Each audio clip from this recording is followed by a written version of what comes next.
Bienvenidas y bienvenidos a su programa Ya lo dijo la Corte, en el cual analizamos los fallos emblemáticos, las sentencias más relevantes del Tribunal Constitucional de México.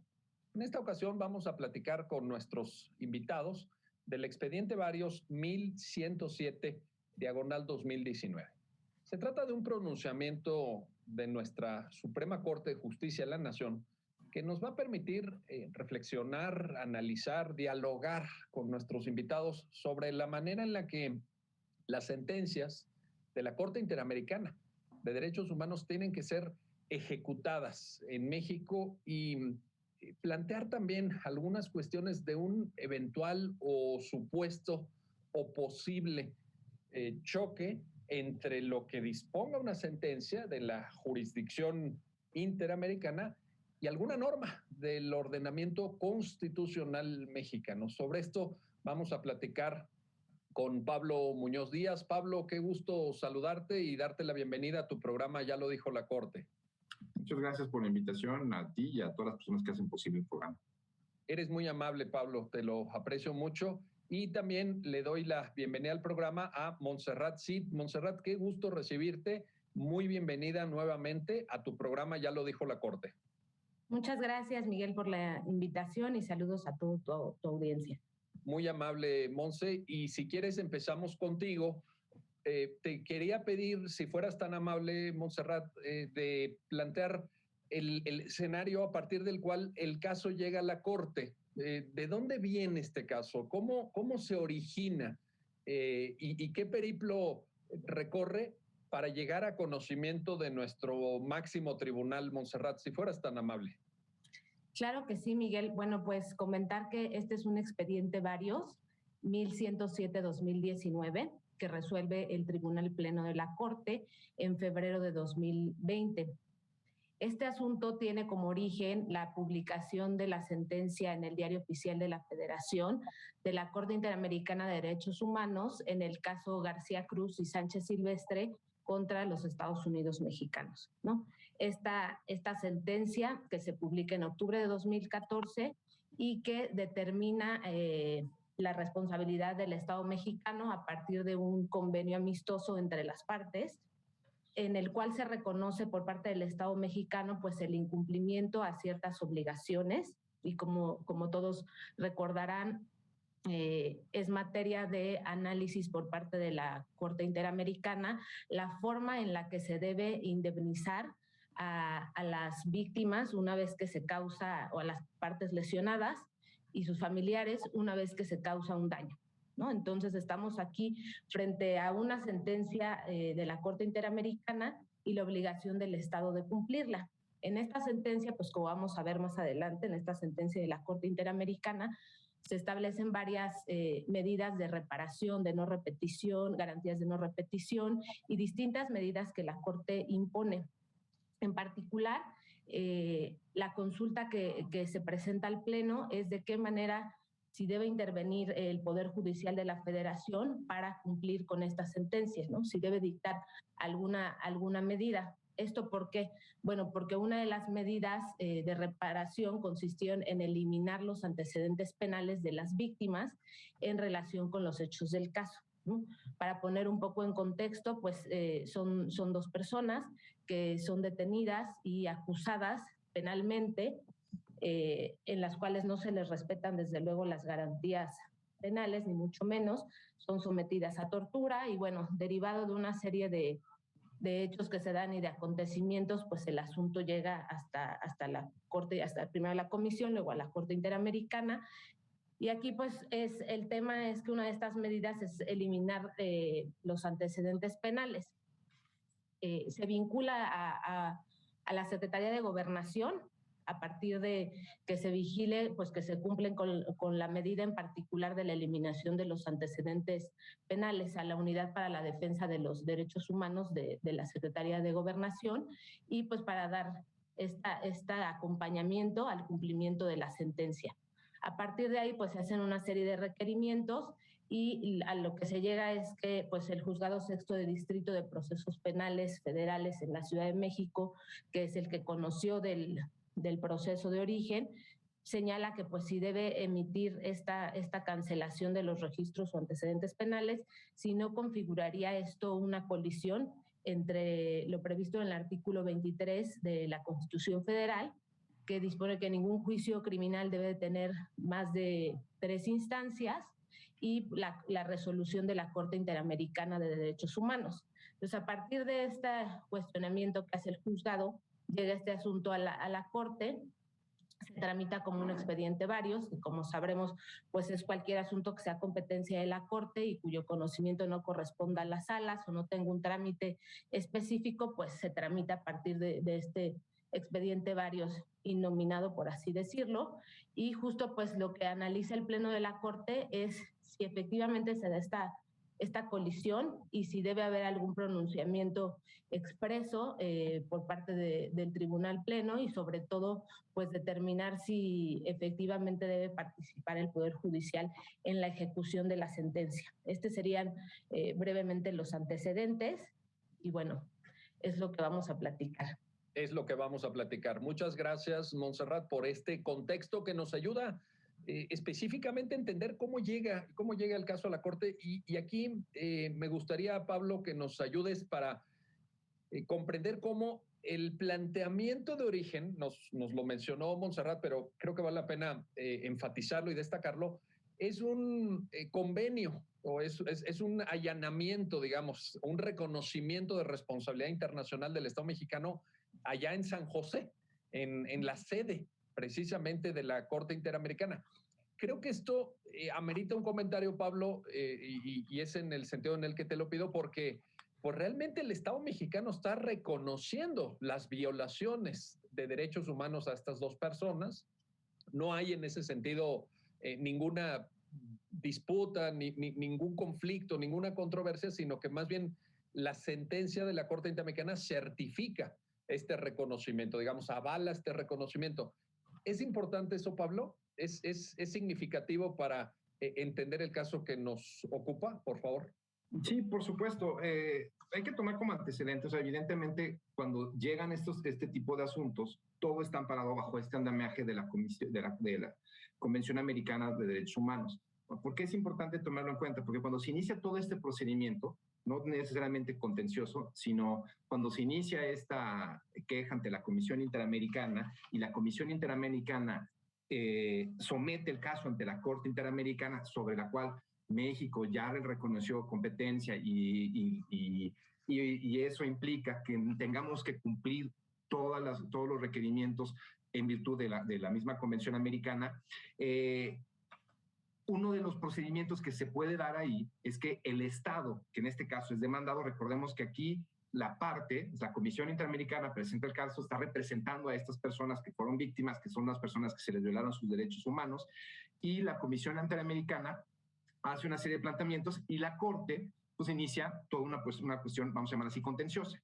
¿Qué sucedió? Que las partes en el litigio, es decir, se reúnen en la sede de la Corte Interamericana de Derechos Humanos el 18 de noviembre de 2013 y establecen un acuerdo de solución amistosa y reconocimiento de responsabilidad del Estado. ¿Qué implica? Que el Estado, en este caso el Estado mexicano, reconoce que sí efectivamente hubo violaciones graves de derechos humanos de estos individuos y establece un acuerdo. Ahora, ¿qué naturaleza tiene este acuerdo? Pues obviamente cuando pasa por la potestad de la Corte Interamericana, pues lo tenemos que tomar en cuenta como si fuera una resolución, y como una resolución misma se debe de cumplir.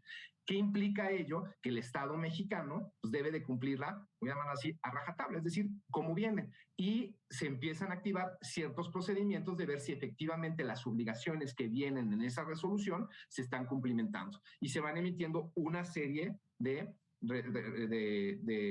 revisiones de la propia Corte Interamericana, que vamos a llamarlas son resoluciones interlocutorias posteriores, donde va viendo qué tanto se han cumplido las medidas de reparación a las cuales se obligó el Estado mexicano. En este caso hubo varias, y la que siempre quedó pendiente es en este caso, borrar los antecedentes penales de estos dos individuos. Porque hay que recordar un punto que también motivó que el Estado mexicano reconociera. Es decir, la justicia federal en su momento también amparó a estas dos personas y pues las excluyó de esta responsabilidad de las que habían sido acusadas y se dictó un cumplimiento. Entonces, también a nivel interno ya se habían reparado en este caso, los derechos humanos violados, pero a su vez se tenía que cumplir este acuerdo que se firmó, que hay que tomar en cuenta que de acuerdo al andamiaje internacional, pues adquiere las veces de un convenio internacional y se debe necesariamente de cumplir. Es decir, el Estado mexicano es responsable no solo de reparar las violaciones, sino de cumplir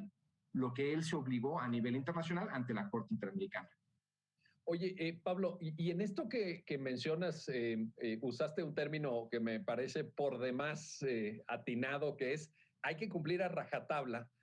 Yo, leyendo la sentencia y ahora escuchándote, Pablo, recordaba aquella tesis que ustedes, Montserrat, Pablo, seguramente tienen presente también, de la famosa contradicción de tesis 293-2011, en donde dice las sentencias de la Corte Interamericana de Derechos Humanos se tienen que cumplir en sus términos, ¿no? O sea, y cuanto más en el contexto de este caso específico que nos estás platicando, Pablo, en donde pues ya hubo un reconocimiento. ¿Te parece que esa reflexión que en su momento hizo la Corte traduciría esta idea que tú nos compartes de que hay que cumplir a rajatabla? ¿Podríamos asociarla a ese punto de vista de la famosa 293-2011?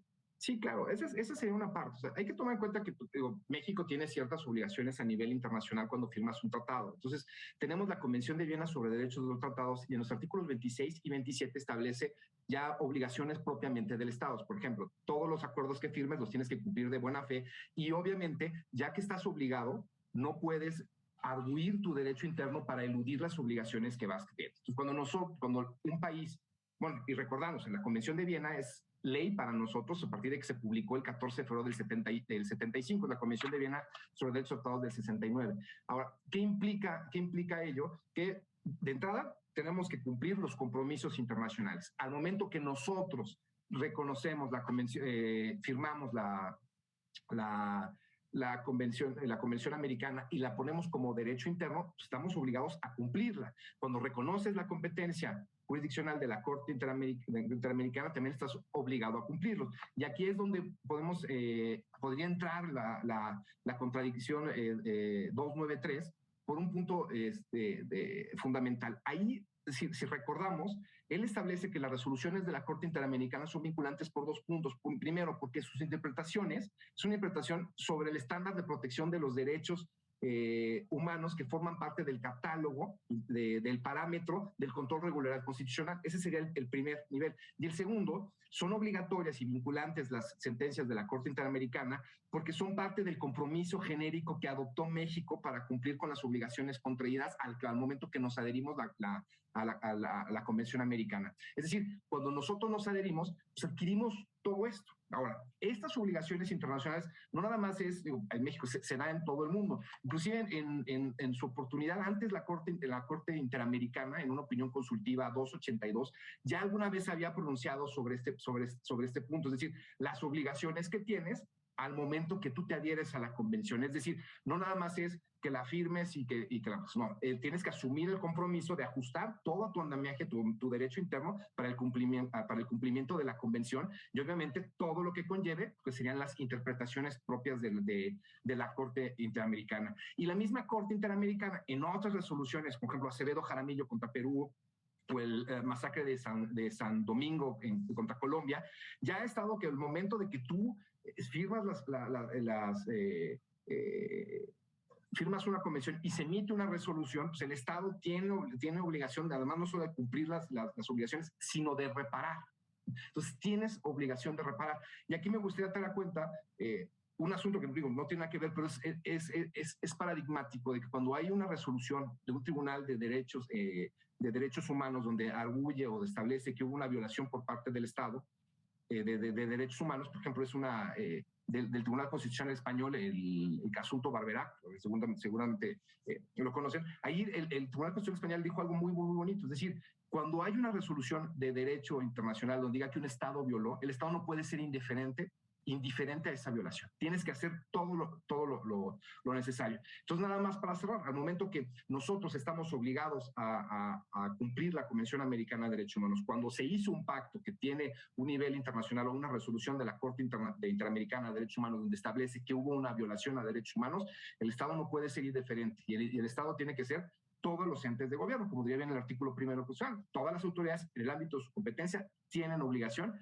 de cumplir directamente esta resolución, claro, en el ámbito de sus atribuciones, y el quid de este asunto es qué tanto debería participar el Poder Judicial Federal en este expediente varios 11007 para el cumplimiento de esta situación. Y otro punto, que seguramente vamos a analizar, es que si había realmente una colisión, que es lo que argumentaba el juez de distrito, en el artículo 23 constitucional, que dice que no puede haber más de 3 instancias en un procedimiento penal, si las resoluciones de la Corte Interamericana son una instancia más o se violaría directamente la Constitución. Es decir, si existe esa colisión, que fue un punto que después tocó la misma resolución de la Suprema Corte de Justicia.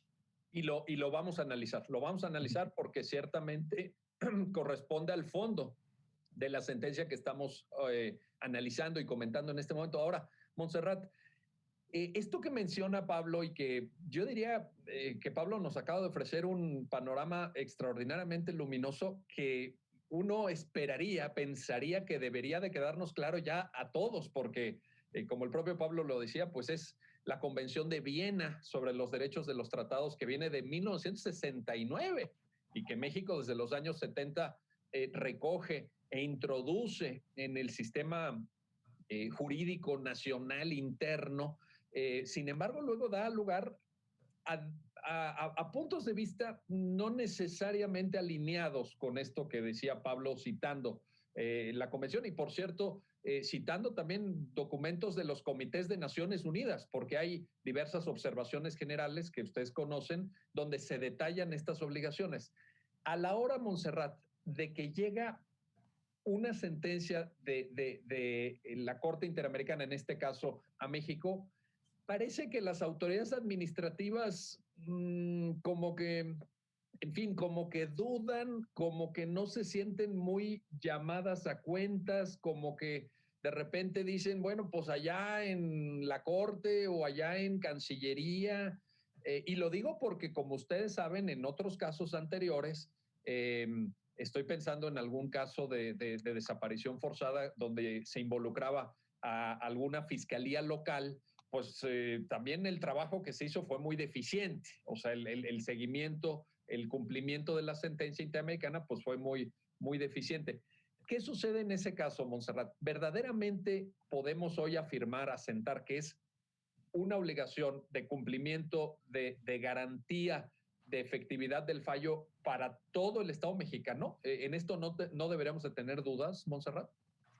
Claro que sí, Miguel. Pues a mí me parece que a partir de la reforma constitucional de junio de 2011, sí hay un cambio paradigmático en cuanto a lo previsto en el artículo 1 de la Constitución Federal. En particular, pues bueno, en el tercer párrafo, que como señaló Pablo, pues todas las autoridades en el ámbito de sus competencias tienen obligaciones de promover, respetar, proteger y garantizar los derechos humanos, pero me parece que lo relevante de este tercer párrafo es la última parte, donde justo señala que todo el Estado debe prevenir, investigar, sancionar y sobre todo destacaría reparar, ¿no? El término reparar las violaciones a los derechos humanos en los términos que establezca la ley.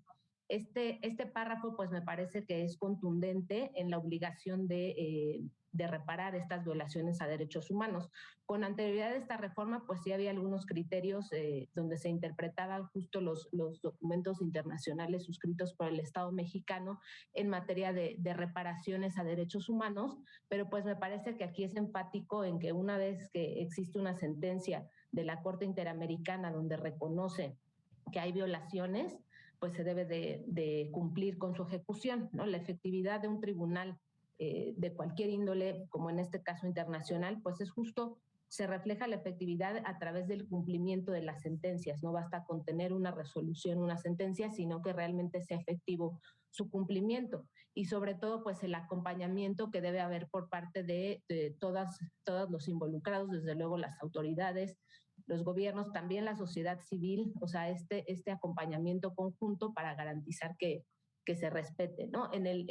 Como bien dices, para ciertas autoridades pues es un poco complejo la forma en que deben de cumplir, y por eso es que en la Corte se han analizado varios expedientes, para ver cuál es el trámite y la forma en que deben de cumplir. Entonces me parece que pues vamos caminando hacia un buen lado para que las autoridades del Estado mexicano pues tengan en cuenta que una vez que existe esta sentencia por parte de la Corte Interamericana, no puede haber ninguna materia pendiente de cumplimiento, ¿no?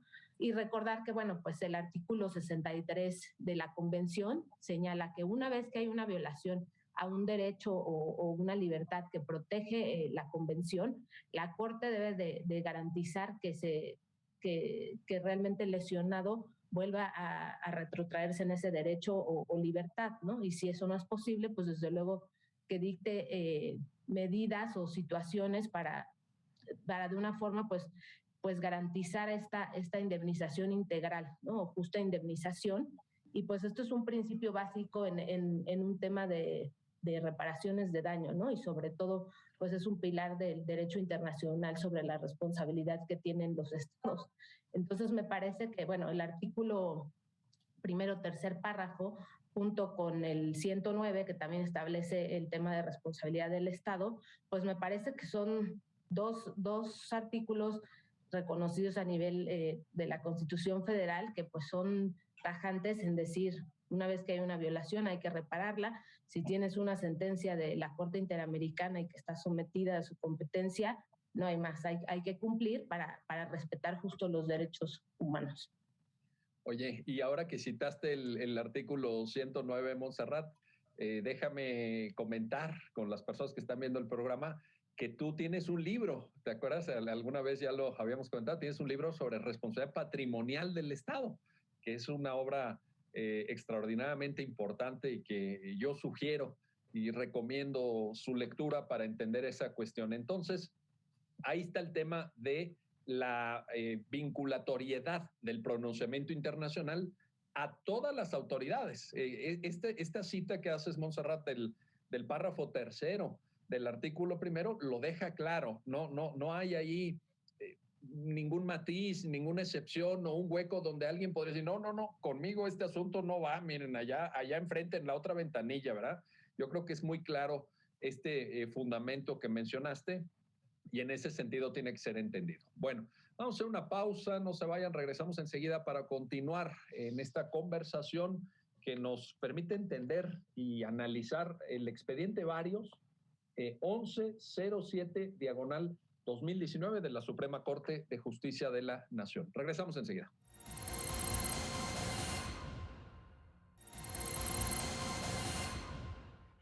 Bueno, ya estamos de regreso, ya estamos de vuelta para continuar en el análisis de esta importante resolución del expediente varios 1107/2019 con nuestros invitados. Y quiero regresar ahora contigo, Pablo Muñoz Díaz, porque tanto Montserrat Cid como tú pues son profesores, además de su desempeño, obviamente como servidores públicos, son académicos, son profesores, tienen obra escrita ambos. Y te quiero plantear esto, Pablo, en el sentido, primero en un término general y luego ya bajamos a la duda de ese juzgado sexto en materia de proceso penal federal y el artículo 23. Pero en términos generales, Pablo, ¿qué sucede cuando una sentencia internacional o incluso una norma internacional choca con una parte del ordenamiento jurídico interno en México que puede incluso ser de rango constitucional? O sea, porque tú citabas la Convención de Viena y en esa norma a la que tú aludiste hace unos minutos, pues no hay ninguna excepción. Dicen, tú no puedes como Estado excepcionar el cumplimiento de la norma internacional diciendo es que mi derecho interno no lo permite. En ese caso de colisión de norma internacional o de sentencia de tribunal internacional con norma constitucional, Pablo Muñoz Díaz, el profesor, el académico, ¿qué debería de suceder? Cuéntanos, por favor. Es que ahí todo depende, hay doctrinas, hay teoría, y ahorita vamos con lo que ha abierto la misma Corte Interamericana en asuntos similares. Es toda parte de cómo es la recepción por parte de los tratados. Obviamente hay tratados que es una teoría dualista, una teoría monista, es decir, si necesitas un acto de incorporación a tu derecho de ese tratado internacional o simplemente al momento que tú reconoces el reconocimiento, pues, trayendo un poco a la misma Convención América. ¿Cómo está el andamiaje internacional? La misma Convención de Viena sobre el derecho de los tratados establece que cuando se firma un tratado, todo Estado, aunque no lo ratifiques, ya estás obligado a no hacer ningún acto que vaya en contra del objeto de ese tratado. Ahora, al momento que tú firmas y adquieres obligaciones internacionales, si bien das todo esto a nivel, y existe la proscripción de que tú puedas arguir un incumplimiento por parte de tu derecho interno, lo que algunos autores han establecido es que nace la obligación por parte del Estado de adecuar su normativa interna para que pueda ser beneficioso y pueda hacerse cumplimiento de ese tratado. Ahora, ¿cómo ha resuelto la Corte Interamericana cuando existe una antinomia de la Convención Americana, por llamarla así, con el derecho interno? Ha ordenado en algunos asuntos que se modifiquen inclusive constituciones de los países. Es decir, porque ellos establecen que al momento que se tienen obligaciones por parte del Estado sobre de derechos humanos, los derechos humanos deben de prevalecer por ciertos tipos de obligaciones y no se debe de estar condicionando el cumplimiento de estas resoluciones. La misma, digo, en cierta cabida, la misma pleno de la Corte, de la Suprema Corte de Justicia ha ido más o menos en ese sentido. Obviamente no ha habido un caso tal cual donde una resolución de la Corte Interamericana diga que estás modificando tu derecho interno. Inclusive, nada más haciendo un paréntesis, esto no nada más no opera en derechos humanos. Puede operar, por ejemplo, con mecanismos de tratados de inversión o mecanismos de apelación donde hay asuntos de la Organización Mundial de Comercio donde puede ordenar que se modifique el derecho interno porque estás yendo en contra de ciertos tratados internacionales, comerciales. Entonces, esto es el plano internacional.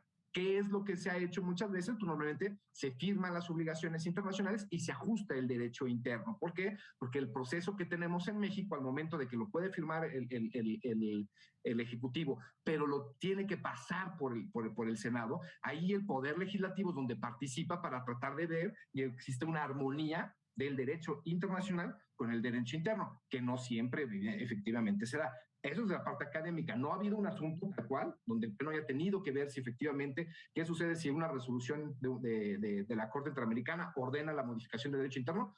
Hasta la fecha, así tan directa, no lo ha habido. El Pleno ya se ha pronunciado, por ejemplo, en el expediente Varios 912 y el expediente Varios 1396, ya dijo que cuando el Estado mexicano se somete a la jurisdicción de la Corte Interamericana, al momento que hiciste la declaración donde lo afectabas del 16 de diciembre de 1998, las sentencias de la Corte Interamericana se cumplen. Eso ese tal cual ya lo hizo. Es decir, al momento que dice que hay una firmeza vinculante que lo establece la misma Convención Americana en los artículos 62.3, 67 y 68, pues tienes que cumplir por reconocer la competencia de la Corte Americana y por la misma Convención Americana, tienes obligación de cumplir la sentencia. ¿Quién la tiene? Todos los órganos del Estado mexicano. Entonces, si existe una obligación por parte de que debe de cumplir el legislativo, la tendría que cumplir. ¿Por qué? Porque deviene de este reconocimiento que nosotros hicimos hacia la norma internacional. Reitero, eso es un pleno académico, no ha habido un caso así tal cual donde se tenga que dar, pero recordando, por ejemplo, cuando hubo el asunto de se conoce como, que es Olmedo Bustos, pero es la última tentación de Cristo, ahí la Corte Interamericana sí, nada más que se modificó antes, pero sí ya venía directamente en este caso a Chile, que modificara su legislación interna porque contravenía en este caso, a la Convención Americana de Derechos Humanos. Es decir, en ciertos ámbitos pues, debe de prevalecer porque pues, tiene que haber una armonía de tu sistema para ser coherente y congruente al momento que tú firmas una obligación internacional, pues tiene que estar de acuerdo a tu sistema. Ahora, recuerdo también algún pronunciamiento que ya mencionamos en el bloque anterior, la propia contradicción de tesis 293, donde dice sí, pero si hay una restricción Si hay una norma restrictiva de derechos en el orden constitucional mexicano, ahí parecería que no queda tan claro, ¿no? Esta postura de introducir obligaciones y reconocerlas al máximo nivel dentro del Estado mexicano, ¿no, Pablo? Sí, no, evidentemente, o sea, no ha habido un caso así tal cual. Obviamente la 293 dice, si hay una restricción debe de prevalecer la Constitución. Eso es ya en el ordenamiento local. ¿Qué pasaría si la Corte Interamericana emite una resolución donde te ordena modificarlo? Pues tendría que haber una interpretación de qué se haría en ese caso. Hay que recordar que la misma Corte Interamericana, en casos como Kimmel contra Argentina, Herrera Ulloa contra Costa Rica y Fontevecchio de Amico contra Argentina, en las sentencias de supervisión de cumplimiento ya ha sido muy contundente. Los estados deben de adoptar las medidas necesarias para el cumplimiento oficioso de las sentencias que emita la Corte Interamericana. ¿Por qué? Porque el artículo 68.1 así de la convención que tú firmaste como estado, estás obligado a hacerlo. Entonces, es un punto académicamente es apasionante. Habría que ver qué sucedería cuando puede darse el caso, cuando llegue una sentencia donde te ordena modificar tu derecho interno o bien a modificar tu constitución, que se podría darse el caso. Afortunadamente no ha sido el caso donde el Pleno lo tenga que discutir, pero eso lo que nos dice es que parece que está medianamente armonizado nuestro sistema con la Convención Americana y se privilegia, pero puede llegar obviamente el punto en ciertos temas.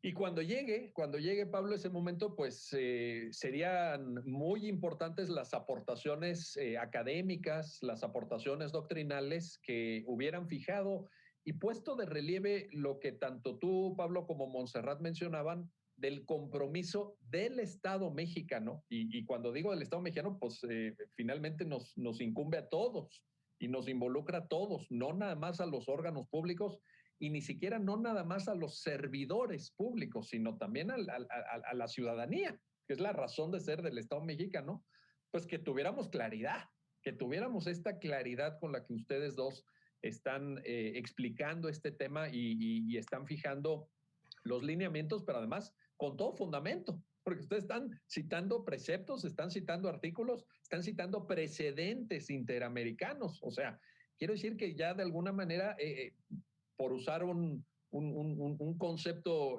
pues muy conocido, ya es de explorado derecho, ya es de explorado derecho, de una u otra manera, pues, en diversos precedentes. Ahora, Montserrat, ya en específico, una vez que Pablo nos acaba de ofrecer este panorama, digamos, global, la duda del juzgado sexto, Montserrat, cuéntanos por qué el juzgado eleva el caso a la Corte en el sentido de esa interpretación o de esa duda sobre el alcance del artículo 23 constitucional. Cuéntanos, ¿cuál sería el principio que está contenido en ese artículo 23 y a partir de qué surge la duda del juez sexto de distrito en materia de proceso penal federal? Montserrat, por favor. Claro que sí, Miguel. Pues como les comenté, aquí una de las medidas era la eliminación de los antecedentes penales de estas dos personas y pues entonces quien tenía que supervisar esta cuestión era la Secretaría de Gobernación, pero pues al ordenar desde luego también el juez, que fue el que siguió el procedimiento, si debía de hacer esta cancelación o no, pues él tenía la duda si efectivamente podía haber una colisión en el artículo 23 constitucional, ¿no? Recordemos que el artículo 23 constitucional señala que ningún juicio criminal debe tener más de 3 instancias, ¿no? Y que nadie puede ser juzgado 2 veces por el mismo delito. Entonces, en general, pues la preocupación del juzgado es que al volver a abrir el expediente para ordenar hacer esta cancelación, podría haber una violación al artículo 23 y pues que entonces podía empatarse con la obligación que se estableció por la Corte Interamericana, ¿no? Para el juez decía, bueno, al haberse agotado las 3 instancias en la causa penal, porque hubo, pues como comentamos, una sentencia, un recurso de apelación, luego un amparo, pues no sería posible ordenar que se eliminaran estos antecedentes penales, lo que en su momento había solicitado la Secretaría de Gobernación. Entonces, bueno, recurre el juzgador a criterios de la Corte para señalar que pues esta prohibición podría actualizar una restricción que podría ser objeto de una interpretación constitucional más favorable y por lo mismo pues hace este planteamiento, ¿no? En particular, pues lo que se le contesta por la Corte es que realmente pues no se da esta violación, que hay que distinguir pues justo en cuanto al objeto y a los sujetos que intervienen en ambos procedimientos, ¿no? Tanto el procedimiento a nivel local como ante la misma Corte Interamericana. Entonces, lo que se señala ahí pues es que efectivamente atienden a cuestiones diversas, ¿no? Por un lado, pues el procedimiento que se lleva en el Estado mexicano, pues desde luego que intervienen el Ministerio Público, las víctimas, en su caso, pues desde luego que está dirigido nada más al objeto de determinar la probable responsabilidad en la comisión de los delitos, y bueno, se señala que pues se agotan los medios y recursos del orden interno, mientras que la Corte, ya cuando actúas frente a la Corte Interamericana, pues desde luego que cambian, ¿no? Las partes ahí, ambos señores pues tienen el carácter de víctima, el Estado mexicano como responsable, lo que se analiza es si hay violaciones a las obligaciones internacionales, a la convención o bien a cualquier otro artículo previsto en el sistema interamericano, y lo que se busca ahí, bueno, pues es reparar esta violación. Entonces, lo que se contesta, pues es realmente no existen estas violaciones, son dos procedimientos distintos y por lo tanto, pues se puede distinguir de esta manera que no se da una colisión porque no hay identidad de las partes ni del objeto y por lo tanto no se puede considerar una cuarta instancia respecto de la justicia nacional. Por lo tanto, no hay impedimento constitucional alguno para que en su caso pues se dé el cumplimiento, ¿no? Y tampoco debe el Poder Judicial pronunciarse sobre la ejecución, ¿no? Es más o menos lo que se analiza en este asunto en particular y por eso pues llega a resolverlo en pleno. Así es, llega esta resolución. Muchas gracias, Montserrat. Ahora, Pablo, ¿por qué la duda? ¿Por qué la duda sobre si la Corte Interamericana es una cuarta instancia o no? Yo esto, en este caso, lo planteó un juez de distrito, es decir, una persona pues, que tiene un alto nivel jurídico y una comprensión muy amplia de la problemática normativa alrededor de estos temas. Pero yo he escuchado incluso abogados, ciudadanos, como que cuando se agota un juicio de amparo, por ejemplo, a nivel interno, dicen, pues nos vemos en San José, nos vemos allá, como si fuera pues el siguiente paso, ¿no? Que hay que dar en un proceso. ¿Por qué surge esta cuestión de la Corte Interamericana como cuarta instancia? Que, por cierto, también la propia Corte Interamericana en varios casos ha tenido que aclararlo, ha mencionado esto que Montserrat citaba, ¿verdad? Cuéntanos, Pablo, por favor. Existe ahí obviamente, como una mala concepción y un mal entendimiento, pero lo que el juez puso una duda legítima, porque aquí hay una cuestión, si hay algo que ya está una cosa juzgada, hay tres instancias, porque, o sea, se puede modificar o no se puede modificar. De ahí es donde realmente existía la duda. Es decir, si efectivamente se tendría que revisar o se tendría que violentar el artículo 23. Eso nada más para revisar. Ahora, ¿por qué existe siempre esta duda? Porque lo que han considerado, o muchos abogados no conocen tal vez cómo es el funcionamiento en el sistema interamericano. No es que vayas a San José, primero tienes que ir a Washington. Es decir, primero tienes que interponer una queja, voy a llamarla así, ante la Comisión Interamericana. La Comisión Interamericana va a pedir informes y va a verificar si efectivamente hay méritos para hacerlos. Ojo, mucho la misma Comisión Interamericana y la Corte Interamericana, al momento que dicen que no es una cuarta instancia, no revisan normalmente sentencias. Lo que revisan es el actuar del Estado mexicano y si en ese actuar del Estado mexicano hubo efectivamente violación de derechos humanos. Ahora, no revisan sentencias. La Corte Interamericana y la misma Comisión Interamericana lo han dicho, no somos una instancia revisora de sentencias. Una cosa muy diferente es que tengas que agotar los mecanismos internos para acceder a jurisdicción internacional y otra cosa es muy diferente que ellos revisen sentencias que emiten las instancias judiciales locales, a menos que existiera una denegación de justicia. Pero no, lo que hace es analizar si existieron violaciones a derechos humanos de las personas. Si la Comisión Interamericana, como fue el caso, determina que sí, inicia un procedimiento, llamarlo así, contencioso ante la Corte Interamericana. Los que han tenido oportunidad de ir a San José, o que lo que hemos visto, está sentado el Estado, que es el Estado, como, vamos a llamarle, signatario de la convención y como responsable y que reconoció la jurisdicción, está la Comisión Interamericana y están las víctimas. Es decir, existe una representación y si ahí se inicia ese procedimiento contencioso donde lo que tratan de delimitar es que si hubo violaciones a la Convención Americana de Derechos Humanos por parte del Estado. Es eso. No es un procedimiento fácil. No todos los asuntos llegan.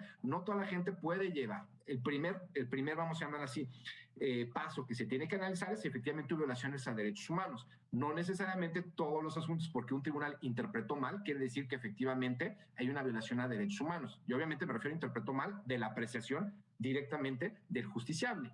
Entonces, no todos los asuntos llegan ni van a llegar.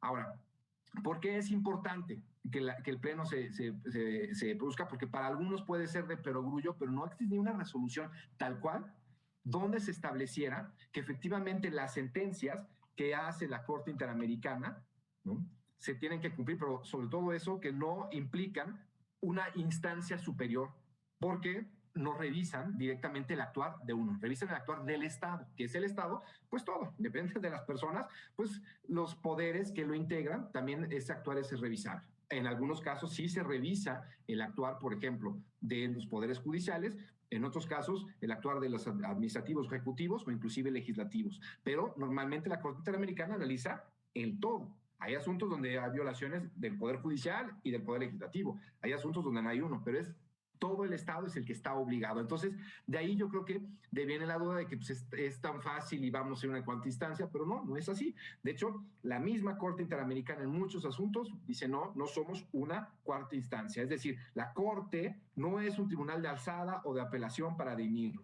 Para dar un poquito más claridad y tener algunos precedentes, pues nada más vean el caso Palma Mendoza contra Ecuador, caso Mejía Hidrodo contra Ecuador, González Medina y familiares contra República Dominicana, y ahí la Corte tal cual sostiene esto que estamos diciendo.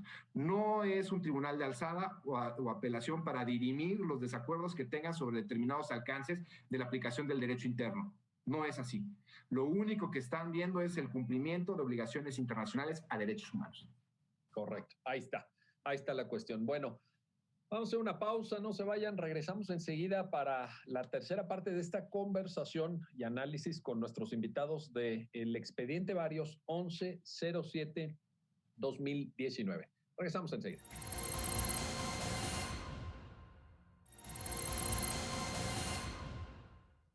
Ya estamos de vuelta, ya estamos de regreso para continuar en este análisis del expediente Varios 1107-2019 con nuestros invitados. Y ahora te quiero plantear, Montserrat, sí, lo siguiente. El documento de la Corte que estamos analizando, la resolución, y ahora también Pablo lo mencionaba, incluye la mención de la cosa juzgada. Ahora, a mí me parece que obviamente cosa juzgada, cuando México forma parte de un sistema internacional de protección de derechos humanos, en este caso, pues no puede ser un obstáculo, ¿no? No podríamos pensar en la cosa juzgada que a lo mejor nos enseñaron a muchos de nosotros en la carrera o desde la óptica del proceso civil, ¿no? Estoy pensando en los grandes procesalistas italianos, ¿no? Carneluti, Calamandrei, Chiovenda. Ahí ¿qué pasa, Monse? Es una...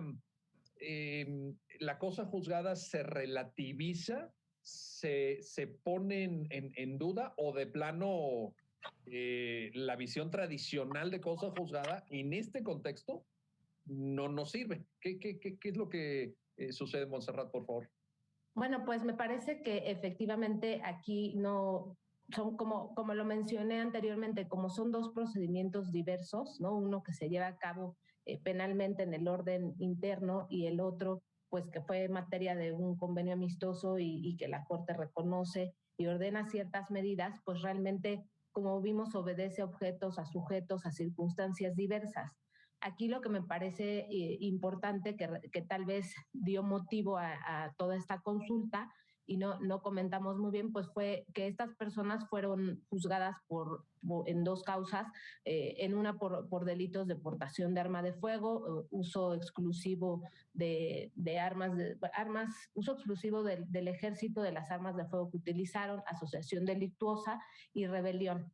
Respecto de esa causa, se siguió todo un procedimiento interno, ¿no? Que, bueno, concluye desde luego con una sentencia condenatoria, donde los condenan a 3 años de prisión y multa. Y bueno, esta condena, pues desde luego que es motivo de impugnaciones y de un juicio de amparo. Y por otra parte, también se les juzga por delitos de homicidio, lesiones, robo con violencia, delincuencia organizada y daño. Y por esta también les imponen una condena de 40 años y multa, que van combatiendo. O sea, son 2 causas por las cuales se les juzgan. Y una vez que ya está el procedimiento ante la comisión, a partir de un amparo que ellos promueven, pues lo que se ordena es su inmediata libertad y que desde luego se cancelen todos los antecedentes penales. Esto me parece que es relevante porque una vez que ya está el asunto frente a las instancias internacionales, se dicta esta sentencia en 2013 que revoca la sentencia condenatoria y bueno, me parece que ahí está un poco la confusión del juez, ¿no? En el sentido de, oye, pues ya seguimos un procedimiento interno, ya hubo juicios de amparo, ya se ordenó la libertad, ya ordené pues que se cancelaran todos los registros que había penalmente. Entonces ahí tal vez entra la confusión en decir, pues de cierta forma me está ordenando lo mismo la Corte Interamericana, ¿no? Me parece que ahí pues es importante ver que realmente el cumplimiento de la sentencia de la Corte Interamericana, ¿no? El acompañamiento, pues es diverso porque justo es una instancia internacional la que vigila este cumplimiento, mientras que el cumplimiento como tal de la ejecutoria de amparo y de que también se hagan estas cuestiones,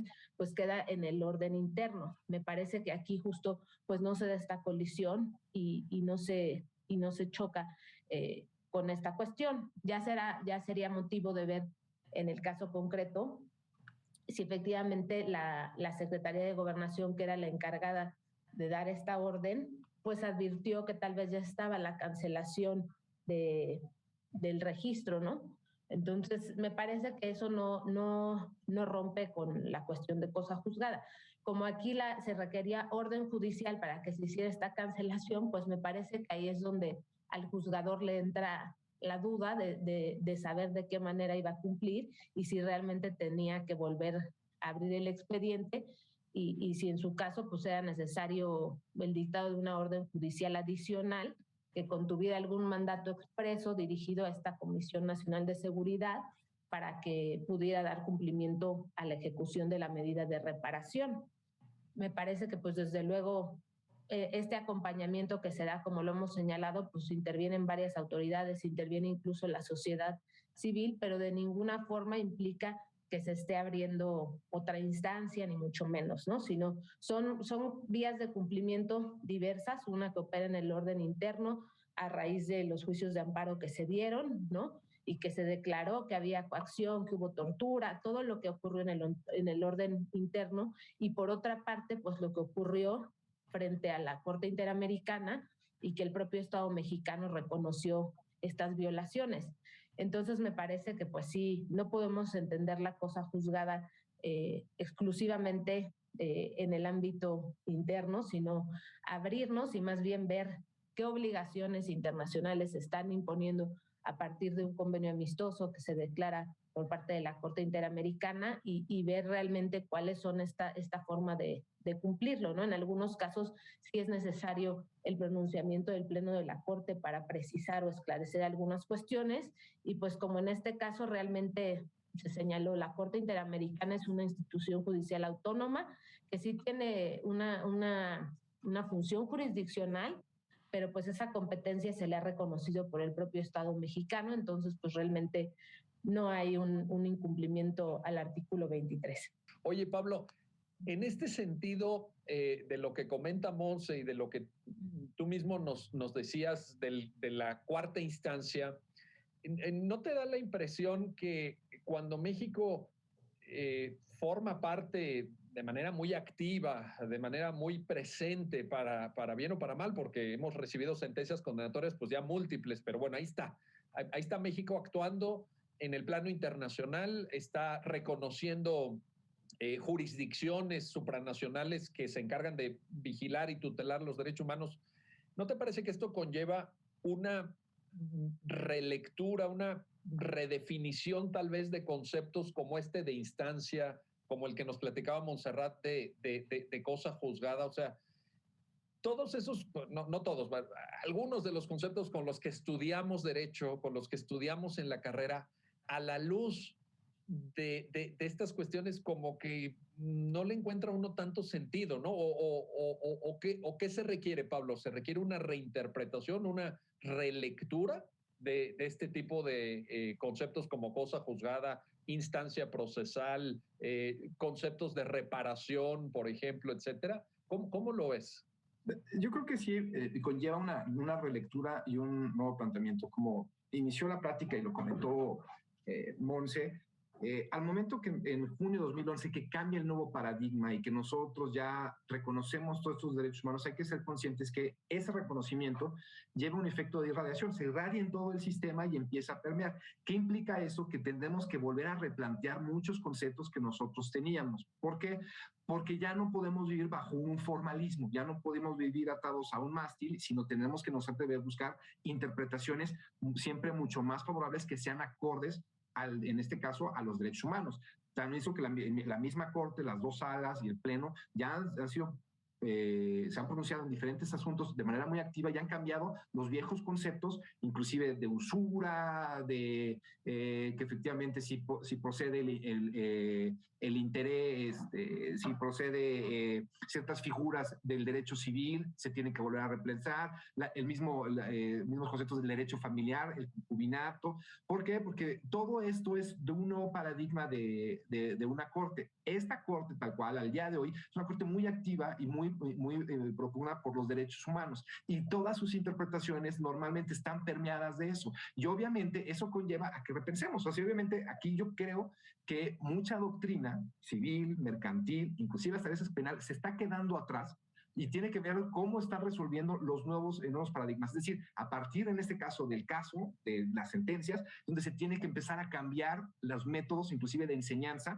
y reitero, de los libros. Si nosotros tomamos muchos libros de derecho civil, ya tienen resabios del siglo pasado donde no concuerdan con lo que está resolviendo la Corte. No podemos estar hablando de cuestiones de capacidad, de atribuciones de la personalidad, derechos de la personalidad, cuando ya la misma Corte y los tribunales sociales van mucho más allá. Entonces, evidentemente hay que replantearlo.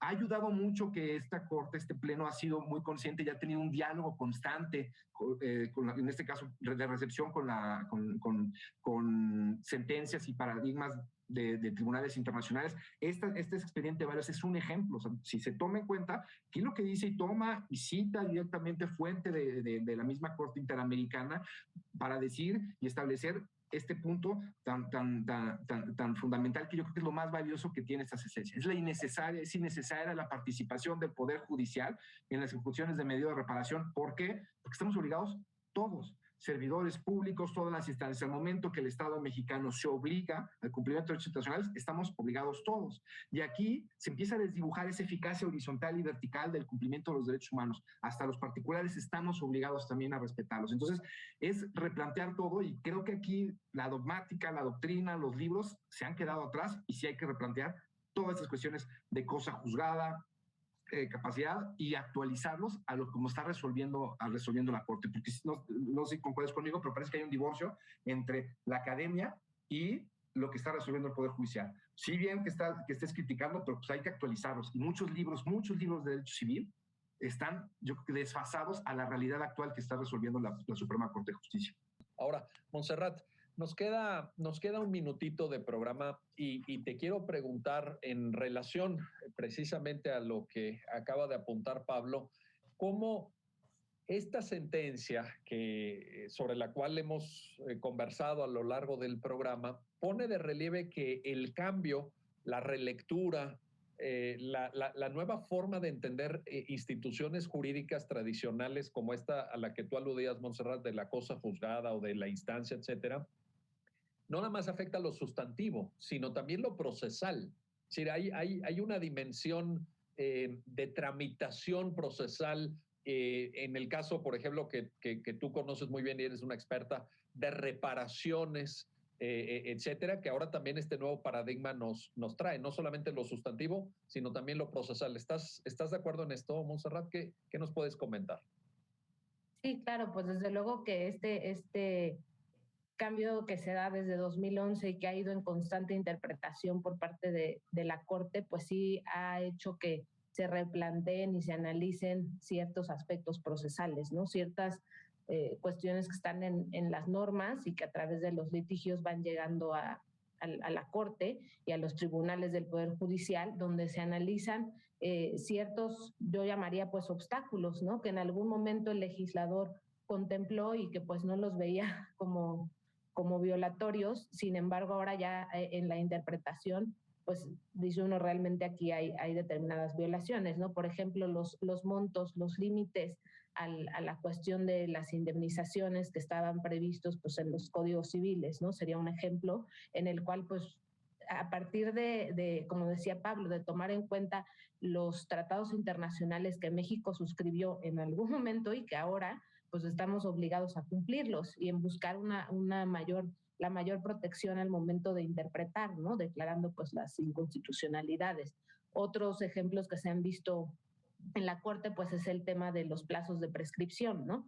Cómo se hace el cómputo de estos plazos. También en cada caso pues se ha llegado a interpretar de una manera mucho más amplia, porque pues como dicen, son ciertos obstáculos que existen ahí y que pues tal vez hace 10, 15 años que estudiamos, pues no los habíamos visto así, ¿no? Decíamos, pues hay ciertos plazos que son imposibles de modificar y a partir de las interpretaciones, como decía, en cada caso concreto, se van abriendo para lograr la mayor protección posible, ¿no? Y ciertas otras cuestiones como las cargas probatorias, pues que en cada caso se ha determinado realmente a quién le corresponde probar. Entonces me parece que esto, bueno, aquí es un asunto penal, pero pues también hay en materia de salud, hay en materia ambiental. O sea, el tema de las reparaciones me parece muy importante y que realmente ha ido evolucionando a partir de la interpretación que hacen los jueces federales en los casos que resuelven y pues tomando en cuenta